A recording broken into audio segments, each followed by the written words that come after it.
Helmets on for safety. Welcome back to Random, and today we're at, or I should say I am at, the Union Station here in Ogden, Utah. Now, places like this used to dot the country, east coast to west coast, north and south, long before the advent of commercial aviation. So the fastest way for people and products to get around the country at the time was rail. So what we're going to be talking about today is actually how turbines have been around on locomotives longer than most people think. Now, Union Station has been in operation for quite a long while, or it was in operation for quite a long while. Right now, it is actually home to 6 museums in Ogden, Utah, chief among which is, of course, the Railway Museum. There's also antique cars, and believe it or not, a John M. Browning Museum that's upstairs. We'll have to check that out in a later episode, but I gotta say, folks, this museum makes me think of a couple of famous train stations that I've seen throughout my life, chief among which is the one in Richmond, Virginia, where my Edgar is from. He never stops talking about it. And of course, this other station called Shining Time Station. Now, for those of you in the comments that know where that's from and why it's important, feel free to like and subscribe. Okay, folks, so what you're seeing right there is actually a steam turbine generator. Okay, so what that does is it takes high temperature, high pressure steam out of the boiler and turns a very small turbine wheel. Okay, and that of course turns a electric generator, and that generator is sized specifically to power all the electrical systems on the locomotive alone. Okay, so that's all the lights, all the bells and whistles and so on. That's how it gets electrical power. Now, if you remember back in episode 1, you remember me talking about how turbines are mechanical devices to take high pressure or high velocity fluid, that's not gas, that's not liquid, it is fluid at this point, and turns that into rotational motion so it can be put to use. And here we see it as a electrical generator. Now for turbine engines, of course, that would be turning hot expanding gases into rotational motion to turn either a fan or a prop. But that's back in episode 1, so we're just going to stop talking about that. But yeah, here's an early example of how turbines were used on locomotives, and we'll go ahead and talk about some more examples. Now here we have another example of where turbine application would be used for train locomotives. Of course, this being a diesel electric. Now, diesel engines on their own don't produce a whole lot of horsepower, but they do produce a whole lot of torque. And it's when they are forced induction, things like superchargers, or in this case, a turbocharger, that's where diesel engines actually generate all their power and torque. Now, a turbocharger being an exhaust-driven turbine that is used to compress air charge going into the engine, thereby increasing the explosive potency of the fuel-air mix, creates more power. Okay, so the turbocharger, as it spools up, it starts compressing air and forcing it into the engine so the engine can burn it more efficiently, and that's how it increases the power of the engine. Okay, now this particular setup for diesel electric will actually have 2 turbochargers. Okay, so it'll have a smaller turbocharger spinning up, and then once it comes up to speed, the larger turbo has enough momentum and enough exhaust pressure behind it to turn the compressor wheel for that particular turbocharger, and it starts generating more and more power, and the engine continues to generate more and more power to turn an electrical generator for the train. Mind the gap.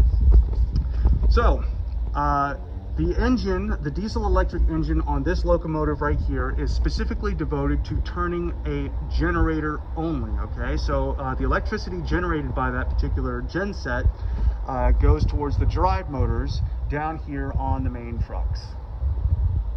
Now, of course, the diesel engine also does things for the air brake system and the service system. Okay, so it actually has a generator and an air compressor on the back of it. Okay, now unfortunately we can actually see into the inner workings of this locomotive at the moment, but that's okay. If my editor does his job, he'll show a cutaway somewhere, provided he does his job. Do your job, editor. Now, this particular locomotive is actually rather unique, where the other diesel electric engine used a standard internal combustion engine with turbochargers to produce power to turn a generator. What this particular locomotive uses is actually a gas turbine. That's right. This locomotive right here is powered by a jet engine, okay? So just like the other diesel electric locomotive, this engine uses its turbine to turn an electrical generator and compressors and fuel pumps and oil pumps and so on and so forth to produce electrical power for its main trucks, just like the other diesel electric. Now what's cool about this is this jet engine has been specifically designed, built, and tuned to be a torque producing jet engine, okay? So it's not like a turbofan you would see on your average 747.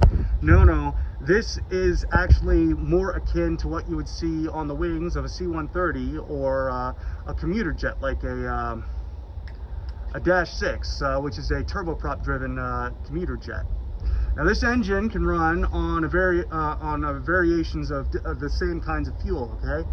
What it can run on: Jet A, Jet AB, Jet A1, Jet A2, Jet B, JP8, JP7, JPTS, diesel, kerosene, and, well, that's about it, really. We'll have to go through a video on exactly what jet fuel is and how it's used and how it's made and what it can be used in. But yeah, this engine, properly tuned and given the proper jet fuel induction setup, the fuel mech, I should say, this engine could, in theory, run on anything that isn't gasoline. That's from crude oil to vegetable oil. This engine could, theoretically, run on it all. So that's kind of cool. And if you look over here, you'll see the backup systems for this particular train. Now, this locomotive set wasn't always using the jet turbine for power. That was its primary source of energy, but it actually also had a diesel electric system, just like you saw in the other locomotive. And way back here, you can actually see the fuel cart, the tender for the train, or for the locomotive.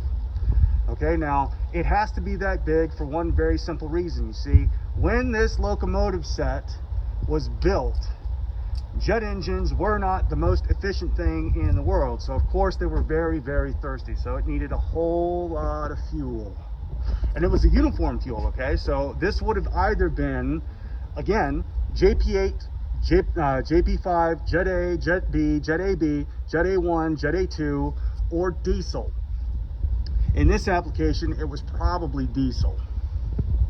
Simply because, well, it's more plentiful. It's what every other Union Pacific train was using at the time, and Union Pacific had to deal with the petroleum companies for large amounts of diesel fuel, so this is what they used. Now, why did they stop using jet turbine engines in locomotives? Number one, efficiency. I mean, have you seen its fuel tank? Number two, the noise. Because as this thing was huffing down the track, it was extremely loud, far louder than the standard diesel electric locomotives, okay? It woke up everybody, woke up the neighbors, woke up the cat, woke up the dog, woke up everybody as it was going by. So yeah, jet engines as a method of producing electricity for a train, not a bad idea, at least not in practice, but in, well, I should say in principle.